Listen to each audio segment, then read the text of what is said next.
À cette COP29, tous les regards sont tournés vers Bakou, la capitale de la République d'Azerbaïdjan.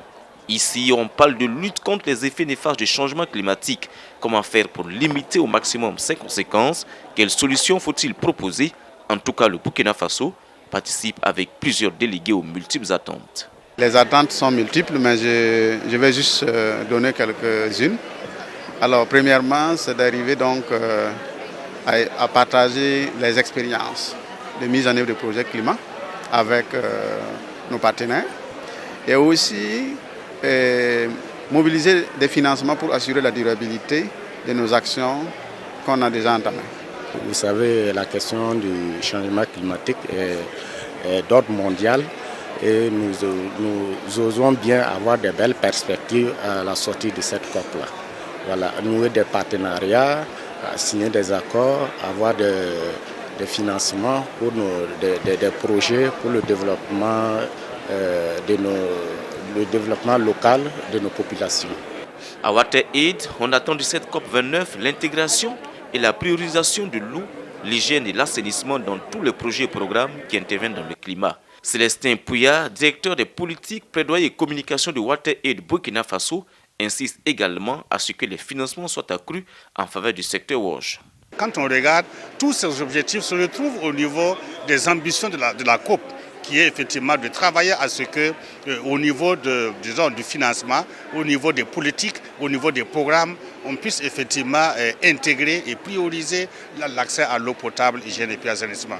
Et quand on regarde aujourd'hui, WaterAid, en collaboration avec ses partenaires, ont eu à animer beaucoup de sessions, notamment sur comment est-ce qu'on peut réviser les CDN, comment est-ce qu'on peut réviser les plans d'adaptation au changement climatique de façon à ce que nous puissions avoir une priorisation de l'eau. Et notre pavillon s'appelle pavillon eau pour le climat. Les effets néfastes du réchauffement climatique ne font pas de différence. Ils touchent aussi les personnes atteintes d'albinisme.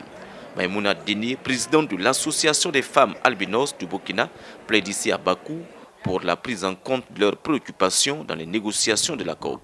Le souhait vraiment, c'est qu'on puisse vraiment pencher un regard sur la situation des personnes albinos dans le monde, parce que surtout au niveau de l'Afrique, c'est des personnes qui souffrent beaucoup, et surtout quand il fait très chaud.